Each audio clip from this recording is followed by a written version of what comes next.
नमस्कार, मी धीरज महांगरे. हडपसरमधील महादेवनगर ते गोपाळपट्टी या मार्गावर दररोज संध्याकाळी 7 वाजल्यापासून प्रचंड वाहतूक कोंडी होत आहे.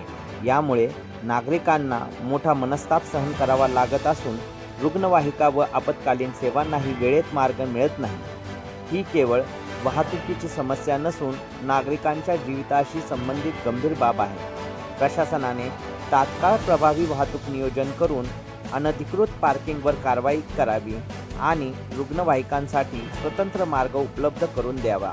स्थानिक नागरिकांची एकच मागणी आहे की या भागातील हडपसरचा ट्रॅफिक प्रश्न तातडीने सोडवा, कारण या ट्रॅफिकमध्ये एखादा रुग्णवाहिका अडकली आणि जर जीव गेला तर त्याला जबाबदार कोण? लवकरात लवकर या ट्रॅफिक समस्येवर तोडगा काढा आणि रोजचा होणारा नागरिकांचा